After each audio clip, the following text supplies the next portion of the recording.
deuxième partie de cette année 2022. Donc là, on va faire le troisième trimestre. Donc on commence tout de suite avec le mois de juillet. Le mois de juillet, vous le voyez, nous avons la carte de l'étoile de l'homme. L'étoile de l'homme, vous pouvez le constater, il n'y a pas d'influence de planète. C'est une étoile, pas liée à une planète. Donc là, on va parler d'une influence d'énergie masculine. Qu'est-ce que c'est que cette énergie masculine? Eh bien, c'est une énergie qui nous pousse à aller de l'avant. C'est une énergie d'action.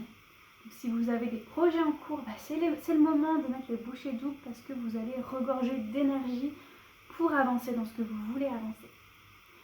L'énergie masculine, c'est aussi une énergie d'affirmation de soi. Une énergie qui va vous permettre de vous affirmer par rapport aux autres. D'accord? L'énergie masculine, on va vers les autres. Énergie féminine, on va en introspection en soi. Donc là, on est dans la masculinité, donc on va vers les autres et on s'affirme. Donc c'est le moment de dire à votre famille, vos amis, votre patron, de dire ce que vous avez sur le cœur. Attention, des fois, l'énergie masculine, ça peut virer au conflit, mais pas nécessairement. On peut très bien apprendre à s'affirmer, à dire les choses comme elles doivent être dites, sans pour autant passer dans le conflit. Donc juste doser bien cette énergie masculine pour ne pas passer dans le conflit. Voilà pour le mois de juillet. Le mois d'août maintenant. Le mois d'août, il est un peu moins tip-top. Vous voyez, donc c'est la carte du despotisme. La carte du despotisme, elle est influencée par Mars.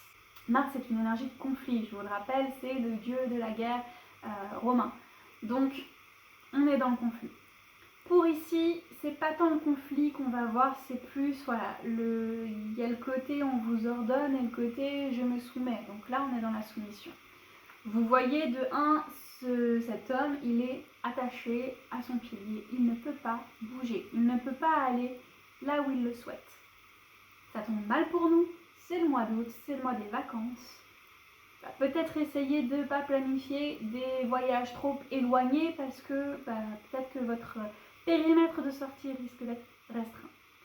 Je ne parle pas forcément de quelque chose en lien avec le Covid, même si ça pourrait bien évidemment, mais ça peut être tout un tas d'autres choses. Ça peut être votre travail qui vous demande et qui fait que vous n'allez pas pouvoir partir au mois d'août.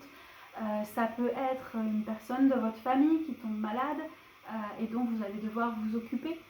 Donc par définition, vous ne pourrez pas partir non plus.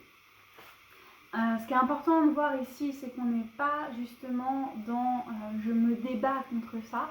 On est dans la soumission. Vous voyez ces épaules qui sont voûtées, on est dans la résignation. Il est résigné, cet homme, à ne pas pouvoir bouger. Il a la tête complètement baissée, une tête qui est soumise à ce qu'on lui impose.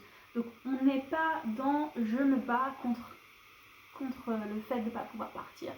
On est dans malheureusement, je ne vais pas pouvoir partir, c'est comme ça.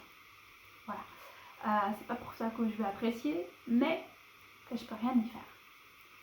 Donc voilà, le mois d'août, il y a mieux. Bon, c'est plus cher, comme diraient certains, c'est comme ça malheureusement. On va passer au mois de septembre. Le mois de septembre, c'est plutôt sympa, on change d'énergie. On change d'énergie avec Vénus. Vénus est la carte de l'union. Donc, je rappelle, Vénus, c'est la planète de l'amour, donc on est dans des énergies bien plus positives. Toutefois, ça ne veut pas dire qu'on aime la Terre entière. On est dans l'union, c'est-à-dire vous avez ces deux cœurs. Ces deux cœurs, ça veut dire qu'on va être lié à une personne, pas à la Terre entière. Concrètement, qu'est-ce que ça veut dire? Ça veut dire que si vous aviez un projet de mariage, eh bien, il est peut-être plus intéressant de le faire en septembre qu'en juin, juillet, comme on a l'habitude de le faire avant, en temps normal. Peut-être que là, cette année 2022, septembre serait plus propice à un mariage serein. Voilà. Mais si vous n'avez pas de projet de mariage, ça veut tout simplement dire que vous allez avoir besoin, pendant ce mois de septembre, de vous rapprocher de quelques personnes. N'essayez pas d'avoir la terre entière autour de vous, d'avoir tous vos amis, toute votre famille, d'inviter tout le monde parce que le mois d'avant, vous n'avez pas pu bouger. N'essayez pas de faire ça parce que vous allez vous sentir submergé par autant de choses. Donc voilà, sélectionnez quelques personnes qui sont importantes pour vous et que vous allez rester en lien avec pendant le mois de septembre. D'accord? Mais pas tout le monde. Vous avez été pendant un mois tout seul, c'est important de reprendre le contact avec le monde de manière étape par étape. Voilà. Voilà pour ce troisième trimestre, je vous retrouve très bientôt pour le dernier trimestre 2022.